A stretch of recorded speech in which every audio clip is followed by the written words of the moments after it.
다 함께 임례송하심으로 하나님 앞에 영과 진리로 예배드리겠습니다.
우리 주 예수 그리스도의 아버지 하나님을 찬송하리로다. 그의 많은 긍휼대로 예수 그리스도를 죽은 자 가운데서 부활하게 하심으로 말미암아 우리를 거듭나게 하사 산 소망이 있게 하시며 썩지 않고 더럽지 않고 쇠하지 아니하는 유업을 있게 하시나니 곧 너희를 위하여 하늘에 간직하신 것이라. 아멘.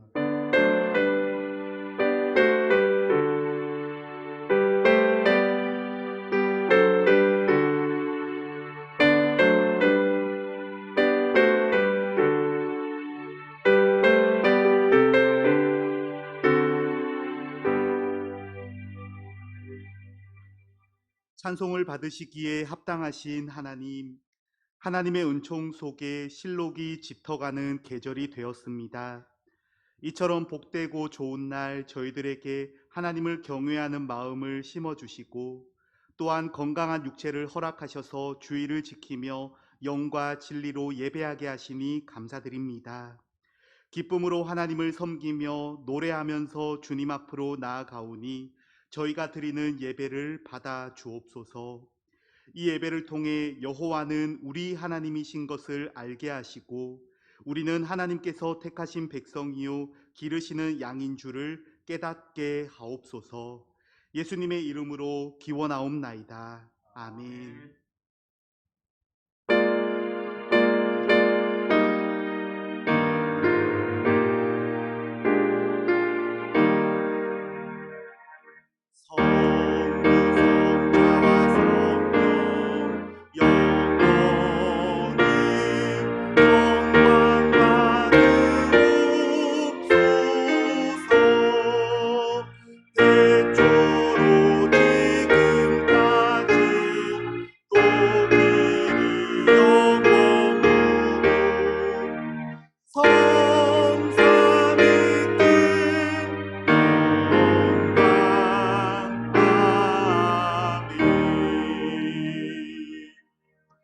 성시교도 교동문 87번입니다.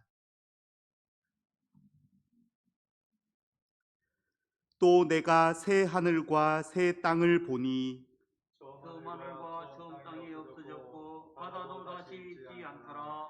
또 내가 봄에 거룩한 성 새 예루살렘이 하나님께로부터 하늘에서 내려오니 그 준비한 것이 신부가 남편을 위하여 단장한 것 같더라. 내가 들으니 보좌에서 큰 음성이 나서 이르되 보라, 하나님의 장막이 사람들과 함께 있음에 하나님이 그들과 함께 계시리니 그들은 하나님의 백성이 되고 하나님은 친히 그들과 함께 계셔서 모든 눈물을 그 눈에 닦아주시니 다시는 사망이 없고 애통하는 것이나 곡하는 것이나 아픈 것이 다시 있지 아니하리니 처음 것들이 다 지나갔습니다. 보좌에 앉으신 이가 이르시되 보라 내가 만물을 새롭게 하노라. 아멘. 지난 한 주간 우리의 삶을 돌아보면서 참회의 기도를 드리시겠습니다.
지극히 작은 자도 사랑하시고 죄인의 회개를 멸시하지 않으시는 하나님 아버지, 감히 고개를 못 들고 가슴을 치며 회개했던 세리의 심정으로 저희도 회개합니다. 저희가 품고 있는 부끄러운 욕심과 행동으로 옮겼던 추악한 죄악들을 용서하여 주옵소서.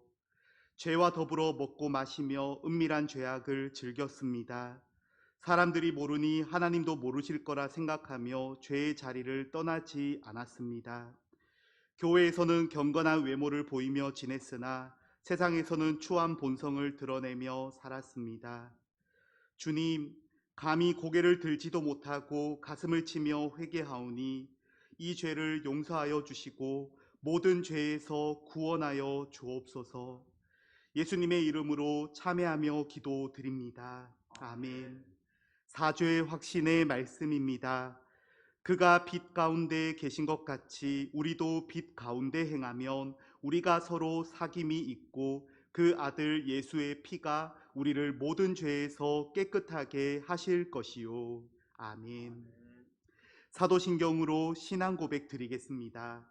나는 전능하신 아버지 하나님 천지의 창조주를 믿습니다.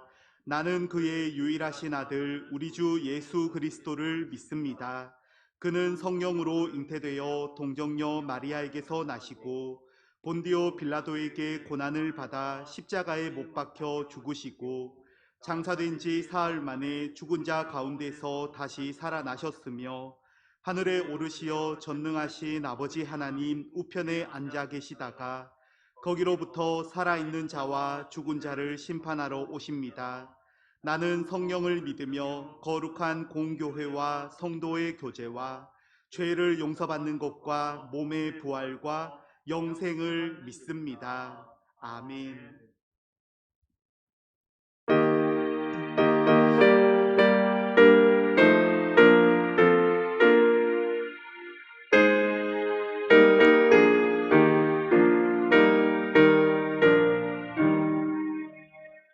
내 맘과 정성을 다하여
천지 만물의 창조주 되시며 역사의 주관자 되시는 아버지 하나님, 저희들 코로나19의 확산으로 인해 주회 전에 모여 예배드리지 못하고 각자의 처소에서 영상을 통하여 예배를 드리오니 어디서든지 온 마음과 정성을 다하여 예배드림으로 능력의 하나님을 만나고 체험하는 복된 시간 되게 인도하여 주옵소서.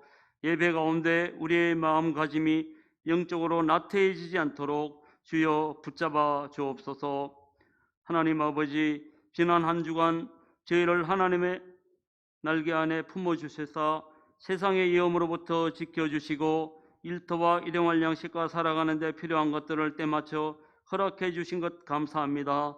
그러나 저희들 세상에서 분주한 삶으로 세상 사람들과 구별됨 없이 제약 가운데서 말씀으로 바로 서지 못하고 이웃을 사랑하지 못하고 육신의 욕심을 따라 살면서 주님의 마음을 아프게 하였습니다.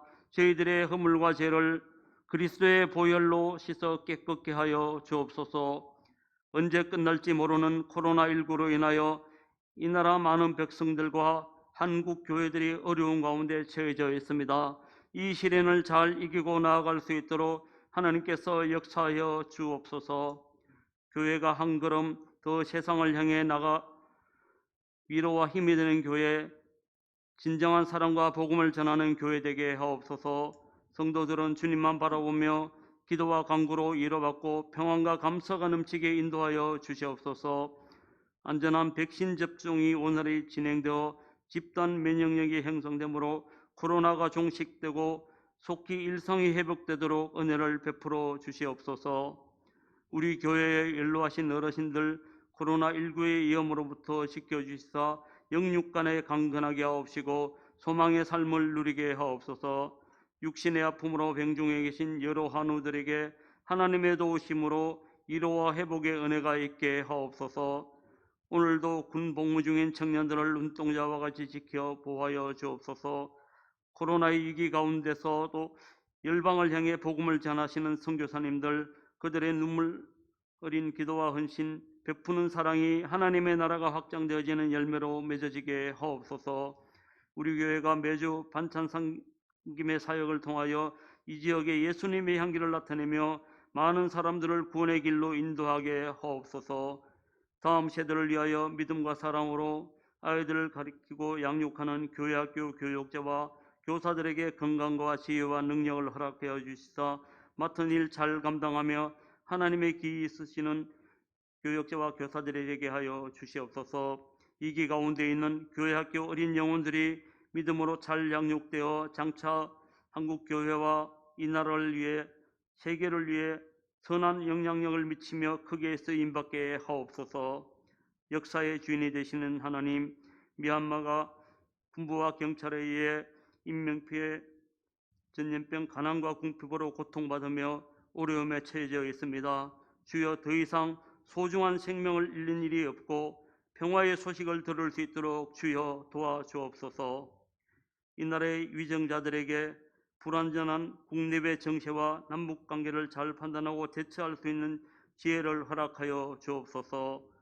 하나님의 도우심과 섭리 속에 한 맺힌 민족 분단을 극복하고 북녘 땅의 교회가 다시 회복되도록 하나님 역사하여 주시옵소서. 이 시간 주님께서 귀히 쓰시는 담임 목사님 성령의 능력으로 영육간의 강건함을 허락하여 주시옵소서. 하나님의 말씀을 전하실 때에 듣는 저희들의 귀를 여시사 하나님의 세미한 음성을 들음으로 믿음이 더욱 굳건해져 온갖 세상 유혹을 물리치며 삶 가운데서 예수 그리스도의 증인으로서 승리하게 하옵소서. 모든 것 감사드리며 우리를 죄에서 구원하신 우리 구주 예수 그리스도의 이름으로 기도드리옵나이다. 아멘.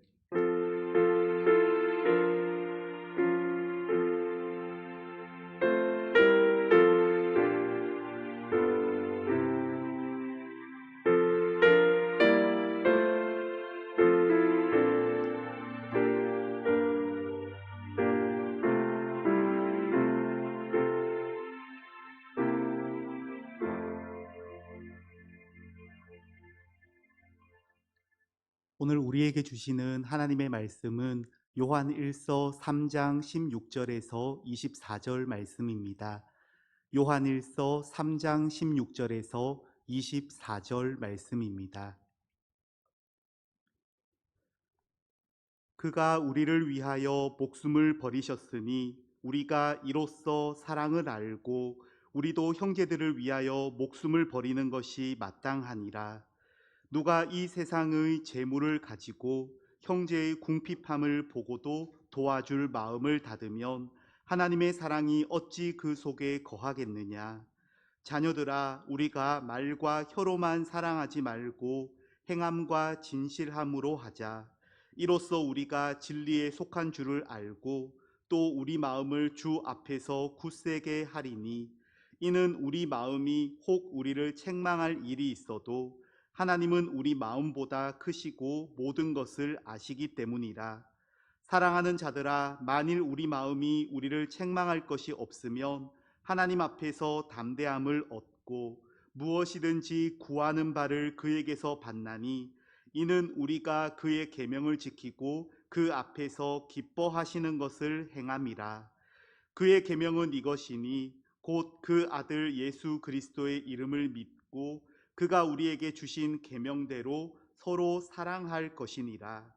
그의 계명을 지키는 자는 주 안에 거하고 주는 그의 안에 거하시나니, 우리에게 주신 성령으로 말미암아 그가 우리 안에 거하시는 줄을 우리가 아느니라. 아멘.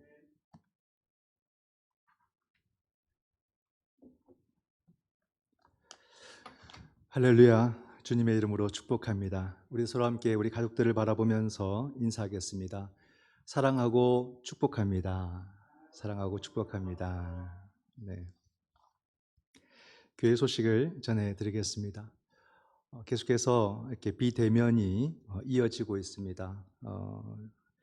속히 대면으로 또 우리가 전환하고자 하는 마음은 있지만, 또 해도 교회로서는 지금은 모든 것이 다 갖추어진 상태로 또 안전하고 가능하지만, 우리 주변의 상황들이 좋지 않은 가운데서 우리가 이렇게 서둘러서 또 대면을 우리가 드리게 되면 이 지역 사회 가운데에서 또 염려를 끼치게 되거나 또 우리 교우들에게 또 염려를 끼치게 되는 또 그런 모습이 있지 않을까 생각을 해서 한 주 한 주 결정을 해서 소식을 전하고 있습니다. 해서 언제까지 무엇을 하겠다 이렇게 우리가 알려드리지는 못하겠고, 우리가 주중으로 해서 결정이 나는 대로 수요일이나 목요일 사이로 해서 여러분들에게 소식들을 전해드리겠습니다. 해서 교회에서 소식이 오시면 받아보시고 그 소식에 따라서 여러분들께서 비대면은 또 비대면대로, 대면은 대면대로 예배에 온전히 함께 참여하셔서 예배가 드려질 수 있도록 그렇게 해주시기를 바라고, 모든 상황들이 속히 좋아질 수 있도록 마음을 모아서 기도해 주시고 우리의 삶의 자리도 잘 지켜주시기를 바랍니다. 다음 주일은 이제 5월에 우리가 접어들면서 어린이 주일 예배로 시작을 하게 됩니다. 참 이 5월에 희망찬 이 모든 일들이 은혜 가운데 잘 진행될 수 있도록 함께 힘써 주시고 기도해 주시고 우리 자녀들을 위해서도 기도해 주시기를 바라고, 다음 주일에는 유아 세례식이 있습니다. 이를 위해서도 기도해 주시기 바랍니다. 유아 세례 문답은 오늘 오전 11시에 있겠습니다. 다음 주에는 예배 후에 정기 당회가 있겠습니다. 대면 상황이 든다면 방역 담당은 빌립과 디모데 선교회에서 수고해 주시겠습니다. 우리 장로님도 기도해 주셨지만 우리 미얀마를 위한 기도 잊지 마시고요. 우리와 같은 형제요 자매다라는 생각 속에서 함께 미얀마를 위해서 기도해 주시기를 바랍니다. 미얀마의 다양한 소식들을 주보에 또 이렇게 함께 실어서 나누고 있습니다. 주보를 보시면서 미얀마를 위해서 기도해 주시기를 바랍니다. 5월 큐티도 나와 있습니다. 매월 구독하시는 분들에게는 발송해 드렸고, 다시 또 이 구독을 원하시는 분들에게는 연락만 주시면 곧바로 발송해 드리도록 하겠습니다. 그리고 지난주 중에는 우리 권대관 목사님이시죠. 목사 안수식이 있었습니다. 그래서 참 귀하고 거룩하고 은혜로운 시간을 노회를 통해서 가졌고 또 이렇게 목사님이 되셨습니다. 참 뜻깊은 시간이고 힘들고 어려운 한국 교회의 위기의 시간 속에 또 이렇게 목회자를 이렇게 또 세움 받는다는 것은 참 큰 의미인 것 같습니다. 귀한 사역 잘 감당할 수 있도록 우리 교우들도 격려해 주시고요, 기도해 주시기를 바랍니다. 훌륭한 목회자가 되어서 한국 교회를 또 잘 섬길 수 있도록, 목회길을 잘 갈 수 있도록 좋은 목사는 교회가 만들고 성도가 만드는 것이다. 그래서 여러분들께서 귀한 말씀 속에서도 은혜 받아 주시고 받고 기도해 주시고 서로 영적인 교류가 있을 때에 훌륭한 목회자가 될 줄 믿습니다. 많이 격려해 주시기를 바랍니다. 그래서 오늘 예배의 마지막에도 우리 이제 갓 안수 받으신 목사님께서 축도를 해 주실 것입니다. 축도도 은혜 가운데 함께 참여하는 그런 시간 될 수 있기를 바랍니다. 네, 오늘의 말씀 함께 나누시겠습니다. 따라합니다. 우리에게 주신 계명대로 서로 사랑하자.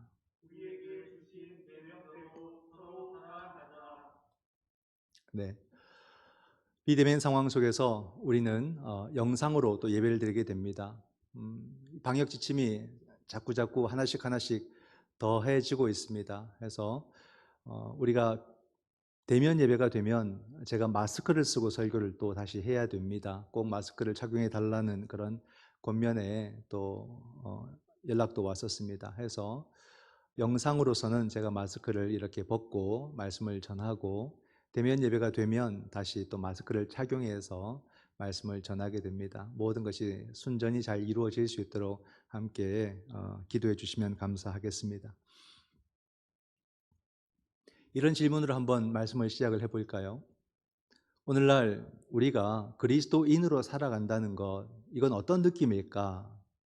참 복잡 미묘한 느낌이 아닐까, 그런 생각이 듭니다. 이게 좋은 건지 안 좋은 건지, 그죠? 정말로 그리스도인으로 살아간다는 것이 기쁜 일인지 도리어 짐인지 여러 가지 생각이 많이 들어요. 우리가 기독교인 또 교인이라는 것이 오늘 우리들에게 부담인지 아니면 여전히 자랑스러운 그런 이름인지 한번 물어보고 싶은 것이 솔직한 저의 마음입니다. 제 편지에도 그런 부분들이 조금씩 묻어 있지요. 그런 것을 우리가 정체성을 여러 가지 면에서 확인하고 붙들고 살아가는 것 너무나도 중요하다라는 것입니다. 오늘날 사회적인 분위기가 교회를 향해서 너무 안 좋죠. 모든 면에서 다 그렇습니다.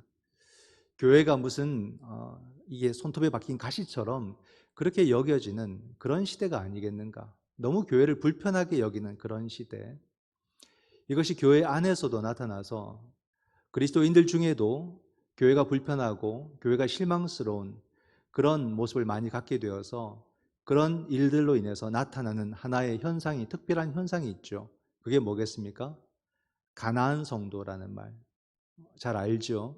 가나안 성도 뜻을 잘 아시죠? 가나안 뭡니까? 안 나가 불편한 겁니다. 뭔가 이렇게 짐이 되는 거예요. 그것을 해결하기 위한 방법으로 안 나가는 방법을 택하는 겁니다. 물론 많은 고심이 있었겠지만 이 문제를 푸는 가장 쉬운 방법을 택해버리는 거예요. 뭔가 끊임없이 교회와 함께하면서 우리들에게 주어진 문제를 풀어가야 되는데 그냥 안 나가버리는 거예요. 그렇게 우리가 선택한 이 안타까운 모습들, 이것이 얼마나 참 우리들에게도 안타까운 일인가 생각을 하게 됩니다. 우리가 영상으로 예배를 드리는 것도 한번 생각해 보십시오. 어느 순간 우리는 익숙해지고 있습니다. 전 이게 두려워요. 뭐가 익숙한 겁니까? 몸을 움직여서 교회로 안 나가는 것, 또 사람들 안 본다는 것, 그런 것이 우리에게 편하다고 느껴지는 겁니다. 이런 것이 두렵다는 거죠. 심지어는 이런 경우도 있습니다. 주일에 영상 예배를 드리지 않고 주중에 녹화된 영상, 그것도 짬나면 이렇게 보는 그런 경우도 생기고요. 더 놀라운 것은 아예 드리지 않는 경우도 있습니다. 이런 모습들, 굉장히 우리를 안타깝게 하는 그런 모습들이 오늘날 우리들에게 바로바로 나타나는 그런 현상들이 아닌가 하는 것이에요. 한번 우린 질문을 해봐야 됩니다. 왜 이런 일들이 일어날까? 무엇이 문제일까? 무엇이 우리로 하여금 하나님의 교회에 대한 그런 애틋함 또는 신앙에 대한 애착, 그런 자부심, 자랑스러움 이런 것들을 빼앗아가는 것일까? 왜 우리는 이것을 타 종교의 사람들을 보면 막 목숨 걸어서 지키고 사는데 왜 우리는 도리어 이런 부분들이 희미해져 갈까? 우리들에게는 그런 욕망이 있습니다. 뭔가 우리의 삶이 어떤 모티브, 동기부여를 통해서 막 새로워지기를 바라고 열정을 내고 그러므로 우리가 막 땀을 흘리고 살아가면서 또 참여하면서 내 삶의 수준이 많이 높아져가는 어떤 물질이나 수준이나 모든 것을 다 끌어올려 놓고 싶은, 그리고 또 마음의 기쁨도 만족도 함께 누리고 싶은 그런 것들이 다 있는 거예요. 근데 특별히 그것을 교회를 통해서 신앙을 통해서 함께 가지고 싶었던 겁니다. 근데 교회가 그 뜻에 부합을 못했던 거죠. 우리의 만족을, 우리가 원하는 것을 충분히 이렇게 끌어올려 주지 못하고 만족시켜 주지 못한 우리들의 모습이 있었던 겁니다. 그러니까 사람들이 신앙관, 종교관 이런 것들이 자꾸 변질되는 것을 느껴요. 바뀌어 버려요. 이런 것은 우리가 끝까지 지키고 가야 되는데 자꾸 바뀌어요. 우리의 절대성들이 자꾸 상대성으로 바뀝니다. 하나님에 대한 모습, 성서와 말씀에 대한 모습, 그리고 교회에 대한 모습, 신앙에 대한 모습, 이런 부분들이 희미해져 가면서 도리어 이제는 그냥 내가 늘 몰입하는 내 일에 집중을 해버리고 또는 취미에 집중을 해버리고 또는 친구들에게 집중을 해버리고, 그것은 어찌 보게 되면은 우상화입니다. 우상화. 하나의 그 종교로 만들어버리는 거예요. 절대적으로 내가 집중하던 것에서 돌이켜서 그런 것으로 내가 집중해 버리는 것은 정말 우리가 얼마나 잘못된 길을 걸어가는 것인가, 이걸 생각할 수 있어야 되는 거죠.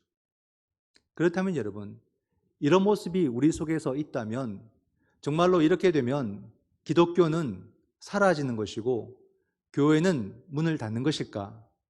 저는 그렇게 보지는 않습니다. 우리에게는 이것이 커 보이지만 우리가 하나님의 역사, 하나님의 통치라는 개념을 한번 보십시오.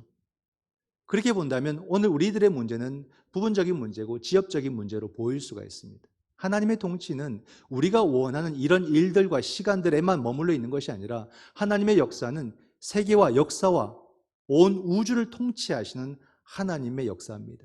그 가운데 우리가 한 부분을 차지하고 있는 것이죠. 그렇기 때문에 이 온 역사와 우주를 이끌어 가시는 하나님은 반드시 우리를 이끌어 가신다는 믿음이 있는 것입니다. 포기할 수 없는 이유가 거기에 있어요. 하나님의 역사는 계속 흘러가니까. 그리고 또 우리가 절망하지 않는 이유는 뭐냐면 하나님께서 그 역사를 다스리는 그 섭리의 독특성이 뭐냐면 항상 사람을 세우신다는 거예요.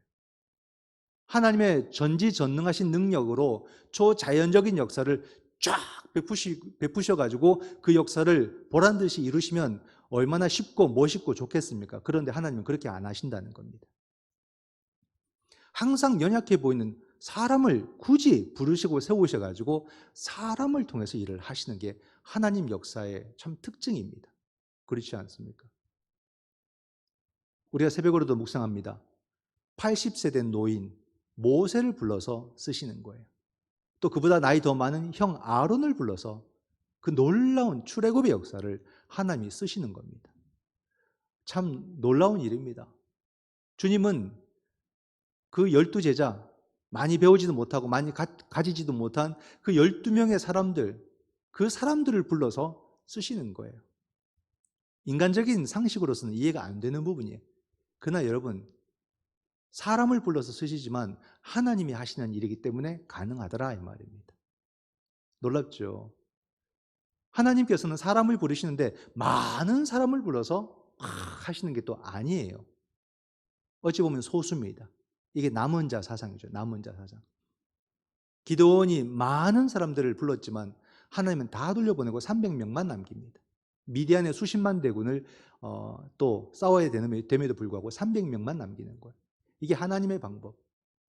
그렇기 때문에 우리가 오늘날의 이 기독교와 교회를 그래도 염려하지 않는 이유는 바로 이 시대 가운데 이 남은 자들이 있다는 겁니다.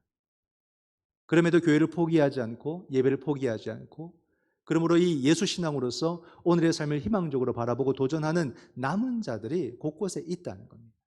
그들이 있기 때문에 교회는 여전히 이 땅 가운데 복음의 파수꾼으로서의 역할을 해 나갈 것이고 또 이 기독교 신앙은 모든 생명들을 살리는 그런 신앙이 될 줄 믿습니다. 그렇기 때문에 우리가 할 일은 뭐냐면 그럼에도 우리는 염려가 있죠. 염려가 있으니까 제가 편지를 쓸 때에도 바로 우리가 교회에 대한 이런 마음들, 예배에 대한 이런 마음들이 흔들리게 되면은 바로 이 공동체성이 흔들리는 것 때문에 저는 좀 염려를 하고 있습니다. 단순히 교회에 많은 숫자가 나오고 안 나오고 그게 아니에요. 교회와 함께 함으로써만 가질 수 있는 그 공동체성이라는 것이 다 있습니다. 그게 힘이거든요. 그게 흐려질까 봐, 그게 우리에서 잊어질까 봐 목사로서는 그런 염려가 있습니다. 그러나 그 염려 어느 정도까지만 할 것입니다. 우리들의 모든 불안과 염려는 우리의 하나님께 맡기고 우리가 할 일은 뭐겠습니까? 이 시간 가운데서도 복음의 본질을 딱 붙잡는 겁니다. 복음의 본질을 붙잡는 것, 이것이 우리가 할 일이다. 그럼 어떻게 해야 복음의 본질을 붙잡고 우리는 그리스도인의 정체성을 지키고 살아갈 것인가? 이것을 우리가 함께 고민을 해야 됩니다. 이런 고민은 오늘 우리들에게만 주어진 문제는 아니에요. 오늘 본문 말씀을 읽었는데 바로 초대교회 때부터도 이런 문제가 있었습니다. 교회가 시작한 그 시점에서도 이런 문제가 있었어요. 사람이 살아가는 사회는 여러분 다 똑같습니다. 똑같습니다. 이 문제점을 바라본 사람이 사도 요한이었고 요한은 성도들에게 어떻게 해야 오늘 우리가 이 시대 속에서 요한이 말하는 시대는 언제입니까? 교회가 시작한 지 겨우 100년 사이입니다. 100년 사이. 1세기 안에. 그런 가운데서도 기독교 신앙과 그 정체성이 흔들리니까 요한이 오늘 이 문제를 들고 나온 거예요. 어떻게 해야 우리가 이 기독교인으로서 그리스도인으로서의 정체성을 지켜나갈 것인가? 이 주제를 요한이 고민했고 그 질문에 대한 답변으로 요한이 제시한 것이 뭐냐면 사랑이라는 주제입니다. 형제들아, 우리가 서로 사랑해야 된다. 말과 혀로만 사랑하는 것이 아니라 행함과 진실됨으로 하자. 이렇게 답을 사도 요한이 제시를 하고 있습니다. 여러분, 우리가 행하는 것, 사랑을 행하는 것, 사랑을 행할 때 요한은 말합니다. 우리가 사랑을 행할 때만 사람들이, 세상이 우리가 진리에 거한 사람인 줄 안다. 다시 말한다면 우리가 하나님께 속한 사람들인 줄 안다. 또한 그럴 때 우리의 마음이 확실해진다. 요한의 말로는 굳세진다. 이렇게 표현을 합니다. 여러분, 한번 물어보죠. 우리의 마음이 뭔가 확고해지고 확실해지고 굳세지는 것은 무엇으로 가능할까? 뭔가 우리가 더 가지고 더 누리고 더 높아질 때 우리의 마음이 든든해지고 확실해지고 그렇게 되는 것일까? 아니에요, 여러분. 그렇게 되면요, 더 흔들려요. 우린 더 가지는 것을 좋은 것이라고 생각하는데 어떻게 더 흔들릴까? 생각해 보세요. 나를 지탱해 주는 것이 더 많은 것을 내가 가지고 떠받치는 것이라고 생각하면은 결국 그것을 내가 다 바치면서 이렇게 흔들리는 거예요. 이게 바로 역삼각형 구조가 되는 겁니다. 그러니 바탕을 지지하는 것이 없는 거예요. 당연히 흔들흔들 할 수밖에 없는 거죠. 나를 지지해 주는 것은 많은 것을 가짐으로써 해결되는 것이 아니라는 겁니다.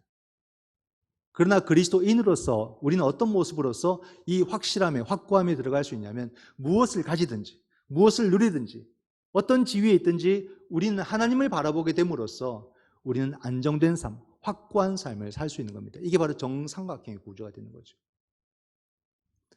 그 사람은 무엇을 가져도 상관이 없어요. 무엇을 누려도 상관이 없어요. 오직 나를 지탱해주고 나를 이끌어 가시는 분은 하나님이라는 그 하나님을 바라보는 이 구조 속에서는 항상 안정된 구조로 살아갈 수가 있는 것입니다. 그래서 오늘 본문 21절에도 그 마음의 담대함, 다 같은 말이에요. 굳세짐, 확고함, 확실함, 담대함, 이게 다 어디서 오느냐? 우리가 진리에 거할 때, 즉 하나님 안에 거할 때에 우리의 삶은 든든한 안정된 담대함을 얻을 수 있다라는 것입니다. 그렇다면 우리는 어떻게 해야 바로 진리에 거하고 하나님 안에 거할 수 있을까? 그것을 사도 요한은 23절에서 이야기를 하고 있습니다. 그의 계명은 이것이니 곧 그 아들 예수 그리스도의 이름을 믿고 그가 우리에게 주신 계명대로 서로 사랑할 것이니라. 그죠? 우리가 진리 안에 거하는 모습이 뭐냐면 한 계명을 말합니다. 그 계명 가운데서 두 가지를 우리에게 말을 해줘요. 계명이라는 것은 어떤 율법처럼 우리의 발목을 딱 사로잡아 버리고 우리를 옥죄는 그런 것이 아니에요. 이 계명이라는 것은 우리의 생명을 충만하게 하는 하나님의 말씀입니다. 바로 생명을 충만하게 하는 하나님의 계명을 경험한 사람은 그 계명을 더 사모하고 더 붙잡는 사람이 되는 거예요. 이 계명 속에서 우리에게 두 가지를 제시합니다. 그것이 바로 하나님 안에 거하는 것인데 그 첫 번째는 뭐라고 말합니까? 예수 그리스도의 이름을 아는 것. 또 하나는 서로 사랑하는 것. 이렇게 사도 요한은 두 가지를 말해주고 있습니다. 여러분, 예수 그리스도의 이름을 아는 것, 여기서 출발을 해야 되는 것이거든요. 바울은 예수님에 대해서 그 아들, 예수 그리스도 이렇게 표현을 하고 있습니다. 그 아들은 누굽니까? 바로 하나님의 아들을 말합니다. 그러므로 그 아들은 누구냐면 생명의 근원이신 거죠. 생명의 근원, 생명의 원천, 생명의 본질, 그걸 말합니다. 그러면 여러분, 우리 한번 생각해 봅시다. 나의 생명의 원천은 뭔가? 나는 무엇을 생명으로 여기는가? 한번 생각해 보세요. 우리가 살아가는 모습을 보면 우리의 생각이 나와 있어요. 우리는 끊임없이 무언가를 가지고 무언가를 채우려는 그런 삶. 그래서 물질을 많이 가지는 것, 또는 많은 사람들을 곁에 두는 것, 사회적인 좋은 지위를 얻는 것, 좋은 환경을 가지는 것, 그런 것을 우리가 잘 내 삶 속에서 갖추어야 내 생명이 안위를 얻고 내 생명이 풍성함을 얻는다고 우리는 생각하면서 그렇게 살아가요. 그렇지 않습니까? 그런 것을 많이 갖춘 사람을 보면 그렇게 부러워해요. 과연 여러분 그럴까요? 그게 다 좋은 것이고 좋아 보이지만 우리는 그게 답이 아니라는 것을 압니다. 그렇잖아요. 우리가 가만히 생각해 보면요. 도리어 그런 것들이 내 생명을 힘들게 하고 내 생명을 소진시키고 내 생명을 지키게 하는 것들도 아닙니까? 그렇죠. 우리가 너도 나도 다 좋다고 말하는데 결국 우리는 그런 것들 때문에 늘 아파하잖아요. 물질 때문에 힘들어하고 사람 때문에 힘들어하고 지위 때문에 힘들어하고 다 그런 것 아닙니까? 도리어 그런 것을 우리가 내 삶의 바탕으로 여긴다면 우리는 우리의 이 연약함 또는 우리의 한계에서 결코 벗어날 수가 없는 것입니다. 성경은요, 오직 한 가지만을 말합니다. 생명은 예수다. 예수 그리스도만이 생명이라고 말을 하는 것입니다. 바로 초대교회 성도들은 부활하신 주님을 통해서 이 생명을 경험했어요. 주님을 생명으로 경험하는 최초의 사건이고 놀라운 경험이었어요. 그렇기 때문에 그들은 그 생명을 경험했기 때문에 온 세상을 향해서 담대하게 예수 그리스도의 이름을 전하는 사람들이 되었다라고 말을 해주는 겁니다. 우리도 여러분 처음 주님을 만났던 그 순간이 있잖아요. 그죠? 그걸 생각하면 다시 우리가 뭔가 막 모든 세포가 깨어나는 듯한 느낌을 가질 거예요. 그 기억이 나를 살리는 기억입니다. 예수가 생명임을 우리가 처음 경험했던 그 순간을 다시 한번 일깨워 보세요. 그건 누구에게는 생명이고 누구에게는 아닙니다. 모두에게 생명인 것이죠. 오직 예수 그리스도만이 나의 생명이다. 이건 변하지 않습니다, 여러분. 시대가 바뀌면 변하고 그런 게 아니에요. 정말로 우리가 주님을 생명으로 경험하고 정말로 주님을 생명으로 느끼는 그런 하루하루를 살아가느냐. 잠깐은 있더라도 또다시 그 생명의 고백으로 돌아오고 그것이 우리의 경건의 훈련을 통해서 또는 주일 성수를 통해서 그런 일들을 해 나가는 것이거든요. 그러니까 예수 그리스도의 이름을 아는 것, 이것이 바로 진리에 거하는 것이고 하나님 안에 거하는 것이다. 그러면서 두 번째가 바로 사도 요한이 우리에게 말하는 것은 사랑하는 것이다. 근데 말로만이 아니라 우리가 정말로 행함으로 진짜로 사랑하며 사는 것이다. 그렇게 말해줍니다. 이것도 쉽지 않습니다, 여러분. 사랑하는 것.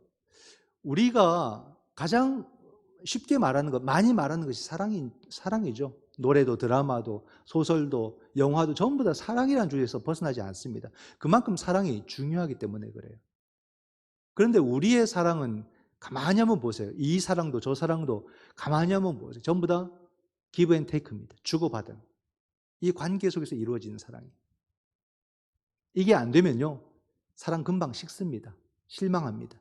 오래가지 않습니다. 그 사랑은 멈춰버립니다. 문 닫아버립니다. 이게 우리의 사랑이에요. 우리 사랑의 한계죠. 여러분의 사랑은 어떻습니까? 사랑이 온전히 이루어지고 있습니까? 사랑 너무 좋은 것임에도 불구하고 우리는 늘 실패하죠. 이게 잘 안 돼요. 근데 요한은 우리에게 기독교의 사랑을 말해줍니다. 이 사랑이 무언가? 16절에 말해주는 것은 먼저 우리가 하나님으로부터 사랑받았다. 먼저 사랑받았다라고 말합니다. 16절을 한번 볼까요? 그가 우리를 위하여 목숨을 버리셨으니 우리가 이로써 사랑을 알고 우리도 형제들을 위하여 목숨을 버리는 것이 마땅하니라. 여러분, 우리가 받은 사랑은 뭐냐면요, 그리스도께서 우리를 위해서 목숨을 바치는 사랑이었어요. 이 말이 느낌이 옵니까? 하나님이 목숨을 던져버린 사랑이라 이 말입니다. 하나님이 목숨을 포기해버릴 정도로 우리를 사랑하셨다는 거예요. 이건요, give and take가 안 되는 사랑이에요. 그 사랑 받은 우리가 뭘 해야 다시 이 사랑을 돌려드릴 수 있습니까? 안 돼요, 여러분. 아주 놀라운 사랑이죠. 초대교회 이 성도들, 제자들은 처음에 십자가의 죽음 앞에서 몹시나 절망하고 실망을 했습니다. 그러나 부활의 주님을 통해서 무엇을 경험하냐면 생명을 주시는 하나님의 능력을 경험하게 되었어요. 여기서 그들은 아주 심오한 것을 깨닫게 됩니다. 무엇을 깨닫냐면 하나님의 능력은 사랑이다. 이걸 알았어요. 한번 보세요. 십자가에 죽으시고 부활하신 예수 그리스도, 그분을 살린 것은 하나님의 능력이었어요. 근데 그 능력을 가만히 보니까 무엇이냐면 생명을 주시고자 하는 하나님의 사랑이었어요. 그 사랑이 놀라운 능력을 나타내게 된 거죠. 그러므로 여러분, 생명을 주는 것보다 더 큰 사랑은 없는 겁니다. 생명을 주는 것이 가장 큰 사랑이에요. 그러니까 이 사랑을 경험한 사람, 이 사랑을 안 사람은 이제 인생의 답은 단 하나라는 것을 알게 돼요. 그게 뭐냐면 사랑하는 겁니다. 사랑하는 거. 이거 외엔 답이 없는 거예요. 사랑 외엔 도무지 생명을 살릴 수가 없는 거예요. 그러니까 예수 그리스도의 그 사랑을 경험한 사람은 사랑 안 할 수가 없는 거예요. 사랑이 답인 거예요. 많은 유사한 답이 있는 것처럼 보이지만 아무것도 답이 없어요. 우리 삶의 모든 복잡한 문제를 풀어가는 전부는, 그 답은 하나, 사랑. 우리가 경험했던 그 사랑하며 살 수밖에 없습니다. 이게 그리스도인의 삶이에요. 얼마나 놀랍습니까? 이건 막 그 안에 give and take 고민하고 그럴 수가 없어요. 여러분, 부모가 자식을 사랑하는 것도 참 이것도 유한하더라고요. 한계가 있어요. 자기를 불태워 희생했다라고들 말하기도 하고, 정말로 크게 희생하고 사랑한다라고 말하지만 어느 순간에 그런 말 합니다. 다 소용없더라. 이런 말들로 스스로 한숨 짓는 것을 볼 때 결국 그 사랑도 give and take였던 거예요. 그러나 여러분, 하나님의 사랑은 그런 것이 아니었어요. 또 하나님의 사랑을 우리가 경험하고 나면 이제 그런 사랑에서 벗어나서 끊임없이 사랑을 위한 사랑을 하게 되는 거죠. 그럴 때는 그냥 주는 것만으로 전부입니다. 주는 것이 더 기쁘고 감사하고 그 사랑 주는 것이 도리어 내게 생명이 됨을 알기 때문에 끊임없이 사랑하는 삶을 살게 되는 거죠. 이게 기독교의 사랑을 말하는 것입니다. 또 한 가지는 뭘 말하냐면 그 사랑을 하되 우리는 끝까지 하는 것을 말하는 겁니다. 우리가 하나님의 사랑을 받았기 때문에 우리는 사랑을 하는데 진짜 제대로 된 사랑을 해야 되는 것입니다. 그런데 이것이 참 쉽지 않아요, 여러분. 우리가 이 사랑을 넘어서서 모든 사람을 온전히 사랑하려고 하니까 늘 우리의 사랑은 늘 우리가 경험했던 여러 가지 사람의 일들 속에 있기 때문에 이걸 어떻게 할까, 사랑의 방식을 자꾸 고민을 하게 됩니다. 방식을 자꾸 고민하다 보면 생각하다가 지쳐요. 방법이 잘 안 나오거든요. 이것은 순서가 틀린 겁니다. 우리가 여러분, 그리스도의 사랑을 경험한 사람은 방식이 아니라 방향을 생각하는 거예요. 우리의 사랑은 방향이 있는 거예요. 방향. 그 방향, 바로 생명을 살리는 방향. 이 방향을 보게 되면 방식은 그냥 나와요. 또는 그때그때마다 가장 최고의 방식들을 선택하면서 사랑하게 되는 거예요. 생명을 살리는 방향이 이미 설정되어 있기 때문에 어떤 방식이라도 빨리 가져와서 사랑을 해야 되는 거예요. 그 생명을 살리기 위해서. 한 번 할 거냐, 두 번 할 거냐, 이만큼 할 거냐, 저만큼 할 거냐. 그런 걸 갖고 에너지를 소진하지 않고 시간을 낭비하지 않습니다.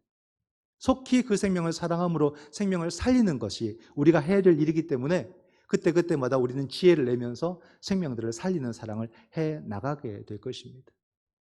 좀 더 구체적으로 예를 한번 들어볼까요? 우리가 교회를 기준으로 해서 교회 밖에서는 어떻게 우리는 생명을 살리는 사랑의 삶을 살 것인가? 세상의 방식은 기브 앤 테이크라고 했고 또 경제 논리로 보게 되면 이게 풍선 효과입니다. 세상의 재물들은 누가 많이 가지면 또 누군가는 못 가지는 그런 구조 아니겠습니까? 그런 세상 속에서 우리가 알다시피 소수가 대다수를 가지고 있습니다. 물질의 대부분을, 땅의 대부분을. 그래서 나머지를 갖고 그 다수의 사람들이 나누어 갖고 또 거기서 막 서로 싸우는 그런 모습을 보여주고 있죠. 그 가운데 그리스도인들은 어떤 태도로 살아야 될까? 내가 좀 더 가지고자 우리도 거기서 아웅다웅 살아가는 것이 아니라 저 사람이 어떻게 해야 저 사람도 적당하게 또는 넉넉하게 가져갈 수 있을까? 우리가 어떻게 함께 나눌 수 있을까? 그런 기준점들을 선택하면서 어떨 땐 내가 좀 더 양보하고 어떨 땐 좀 더 손해보는 것을 택하기도 하면서 생명들을 살리고 생명이 골고루 함께 배부른 삶을 살기 위해서 노력하는 그런 삶을 선택하는 것이 바로 우리가 생명을 살리는 사랑하는 삶을 살아가는 것입니다. 또 교회 안에서도 교회도 1년을 살아가면서 예산을 세우죠. 그 예산을 세워서 우리가 살아가지만 그 예산의 방향성을 한번 보는 겁니다. 교회 예산이라는 것이 단순히 교회 안에서 소진하도록 만들어진 예산의 구조인가? 이제는 물론 그 안에도 좋은 일을 많이 하겠지만 그걸 넘어서 가지고 우리 이웃과 사회를 위해서 예산의 방향이 자꾸자꾸 더 많아져야 돼요. 그런 쪽에 예산이 점점 많아져야 됩니다. 그렇게 예산을 쓰면 아우 돈을 너무 낭비하는 게 아닌가, 너무 소진하는 것이 아닌가 그런 염려하실 필요가 없습니다. 교회는 그것을 위해서 세움을 받았기 때문에 부름을 받았기 때문에 자꾸자꾸 예산의 방향이 이웃과 지역과 사회로 나아가는 그런 예산의 방향을 가져야 되는 것이죠. 사랑을 요한은 구체적으로 행함과 진실함으로 하자, 실제적으로 사랑하자, 말로만 하지 말고 라고 말합니다. 그렇기 때문에 우리도 이런 부분들을 구체적으로 세워 나가는 것이 반드시 필요할 것입니다. 여러분, 믿음과 사랑이라는 것이 가만히 보시면요. 한 단어예요, 한 단어. 절대 서로 다른 단어가 이렇게 붙여진 단어가 아닙니다. 믿음과 사랑은 한 단어. 서로 어떨 때는 믿음이라고 말하고 어떨 때는 사랑이라 말하는 것이지 그것은 한 단어이다. 한번 보십시오. 우리를 위해서 목숨을 바치신 그 예수 그리스도를 우리가 믿을 때에 우리가 행하는 그 사랑이 진정성이 있고 확증받는 거예요. 이 관계를 우리가 분명하게 알아야 됩니다. 우리의 사랑이 어디서 시작하는지 한번 보세요. 주 예수 그리스도를 믿을 때 우리는 그분으로부터 놀라운 사랑을 경험하게 되고 그 사랑을 우리가 경험하게 될 때 누군가를 사랑할 수 있는 용기가 거기서 나오는 거예요. 사랑의 시작과 사랑의 발로가 바로 믿음에서부터 나타난다라는 사실입니다. 이것을 분명하게 우리가 인식을 해야 되는 것이죠. 우리 사회가 오늘날 기독교와 교회를 불편하게 바라보는 이 시각, 많은 그리스도인들이 가난한 교인으로 내몰리는 이 시간들, 그리고 교회 안에서조차 우리의 신앙이 자꾸 힘을 잃어가는 이런 안타까운 모습들, 이 모든 일의 원인이 무엇이라고 사도 요한이 말하고 있습니까? 바로 사랑하지 못했기 때문이다. 진실되게 사랑을 실천하지 못했기 때문이다 라고 말합니다. 여러분, 여기서 우리는 정말로 나의 믿음은 사랑을 통해서 확정이 되고 있는가? 이걸 한번 고민을 해봐야 돼요. 아, 사랑했지요. 노력도 했지요. 하지만 안 되더라고요. 그렇게 말할 수 있을까요? 여러분, 그렇게 말하지는 맙시다. 한번 우리가 가슴에 손을 얹고 한번 생각해 보죠. 나는 정말로 지금까지 오면서 우리 주 예수 그리스도, 예수님을 나의 전 실존을 바쳐서 진심으로 사랑해 본 적이 단 한 번이라도 있던가? 그죠? 정말로 진심으로 우리 주 예수 그리스도를 사랑해 본 적이 있던가? 또 내가 누군가를 정말로 진실되게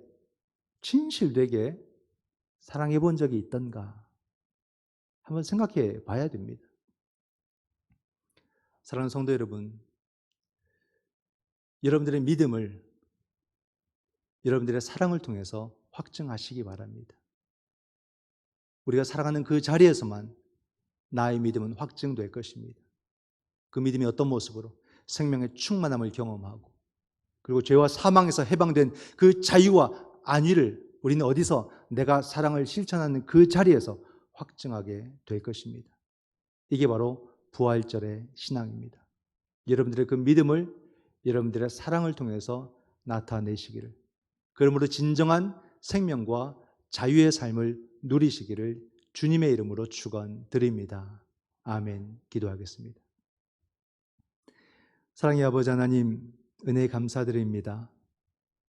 오늘 우리는 진실되게 사랑함으로 우리의 믿음 있음을 드러내고 있습니까? 나의 믿음을 나 스스로 경험하고 있습니까? 아버지 하나님, 오늘날 교회와 기독교가 힘을 잃어가는 것은 우리가 진실된 사랑을 하지 않기 때문이라고 사도 요한은 우리에게 말씀해 주고 있습니다. 다시 한번 더 우리의 삶에 참된 문제의 해답은 사랑이라는 것, 예수 그리스도의 그 사랑이라는 것을 다시 한번 더 우리가 알게 하시고 더 사랑함으로써 다시 힘을 얻고 회복되는 우리의 삶, 우리의 신앙, 이 땅의 교회가 되게 하여 주시옵소서. 감사하오며 예수님의 이름으로 기도드립니다. 아멘. 다 같이 봉헌하시겠습니다.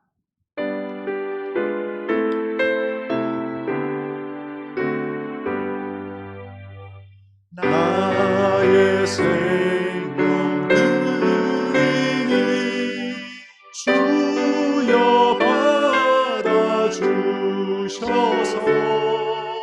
세상 살아갈 동안 찬송하게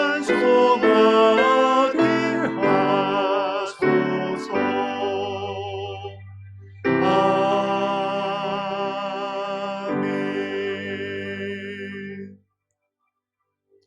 부활의 주님, 생명의 주님, 사랑의 주님, 은혜 감사를 드립니다.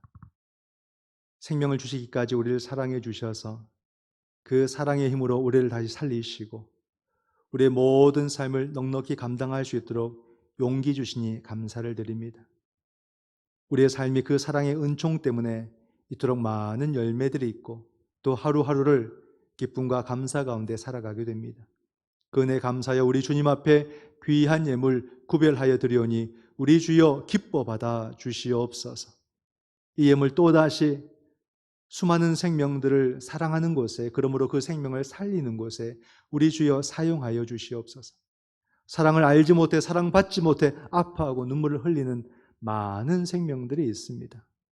주여, 우리가 사랑하지 못했던 것 용서해 주시고 더 사랑하는 또 섬기는 그 모든 일들 가운데 쓰여지는 복음의 도구가 되게 하여 주시옵소서.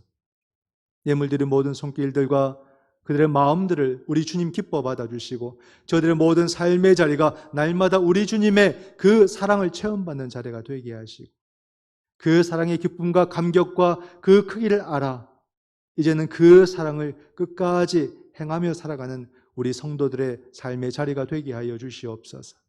우리 모든 성도들의 가정이 사랑이 넘치는 가정이 되기를 원합니다. 잃어버린 사랑을 회복하는 그런 가정이 되기를 원합니다. 주여 도와주시옵소서.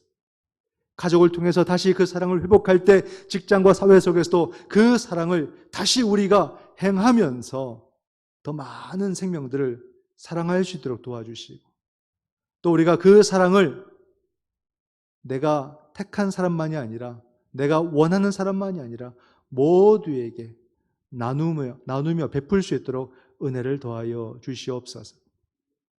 오늘 우리 사회가 얼마나 미움과 다툼 속에 양극화가 심한지 우리 주님 아십니다. 사랑이라고는 찾아볼 수 없는 우리 사회가 되고 말았습니다. 우리가 행하지 못했기 때문에 저들은 당연히 사랑하지 못하는 것일 뿐입니다. 이 땅의 교회가 우리 그리스도인들이 이 사회 곳곳에서 그 사랑을 다시 실천함으로 우리 사회가 회복될 수 있도록 우리를 사용하여 주시옵소서. 코로나보다도 더 두려운 것이 사랑 없는 우리 사회입니다. 주여, 우리를 용서해 주시고 사랑으로 다시 이 사회를 회복시키고 건강하게 만들어갈 수 있도록 인도하여 주시옵소서. 주께 감사하고 예수님의 이름으로 기도드립니다. 아멘.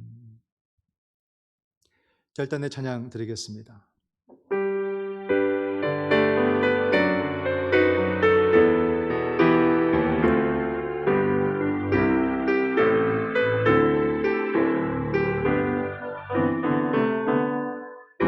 그 선한 힘에 고요히 감사하여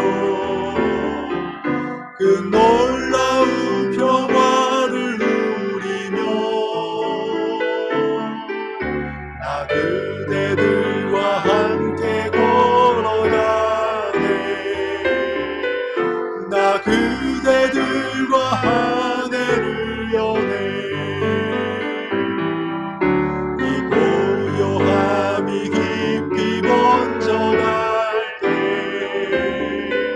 저 가슴 벅찬 노래를 내네. 다시 하나가 되게 이끄소서. 주님의 빛이 빛나는 세상, 그 선한 힘이 우리 감사시 믿음으로 일어나는 기대하네. 주 언제나 우리와 함께 계셔. 하루 또 하루가 그 선한 힘이 우리를 감사하시네. 그 선한 힘이 우리 감사시 믿음으로 일어나길 기대하네. 주 언제나 우리와 함께 계셔. 하루 또한 주 언제나 우리와 함께 계셔. 주 언제나 우리와 함께 계셔. 하루 또 하루가 늘 새로워.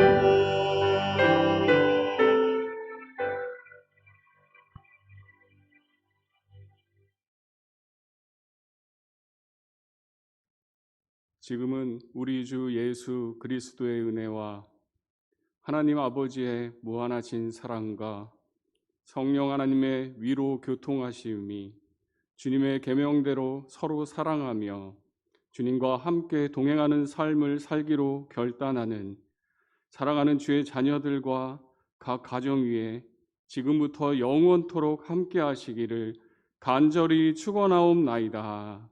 아멘.